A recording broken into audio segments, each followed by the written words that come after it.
ଆଜି ଶୁକ୍ରବାର ଚାଲ ବସେଇବା ଗପର ଆସର। ଏହି କାର୍ଯ୍ୟକ୍ରମକୁ ଚିୟର୍ସ ଟୁ ଭାଷା ତରଫରୁ ମୁଁ ସବିତା ପଟ୍ଟନାୟକ ପୁଣି ଥରେ ଆପଣମାନଙ୍କୁ ସ୍ୱାଗତ ଜଣାଉଛି। ଥରେ ଜଣେ 24 ବର୍ଷର ଯୁବକ ତାଙ୍କ ବାପାଙ୍କ ସହିତ ଟ୍ରେନରେ ଯାତ୍ରା କରୁଥିଲେ।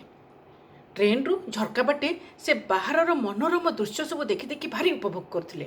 ଆଉ ମଝିରେ ମଝିରେ ପୁରା ବଡ଼ ପାଟିରେ କହୁଥିଲେ, ବାପା ଦେଖ ଦେଖ କେତେ ସୁନ୍ଦର ଗଛ ଗୁଡ଼ିକ କେମିତି ଆମ ପଛ ପଛ ଧାଉଁଛନ୍ତି। ପାଖରେ ଜଣେ ଦମ୍ପତି ବସିଥିଲେ। ସେମାନେ ଏଇ ଯୁବକଟିକୁ ଭାରି ଗାଡ଼େଇ ଗାଡ଼େଇକି ଅନଉଥିଲେ ଆଉ ଭାବୁଥିଲେ କ'ଣ କିଛି କହିବେ ବୋଲି।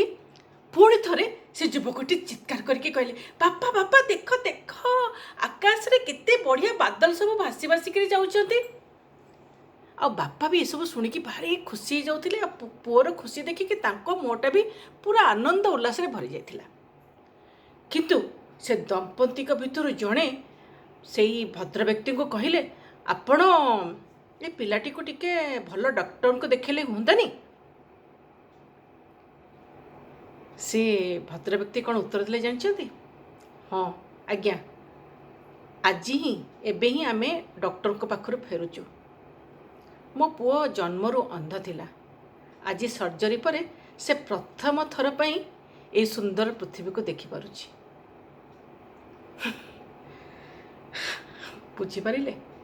ଏମିତି କିଛି ନ ବୁଝି ପଛ କଥାକୁ ନ ଜାଣି ଆମେମାନେ ବି ଏମିତି ଜଜମେଣ୍ଟ ଦେଇଥାନ୍ତି ନା।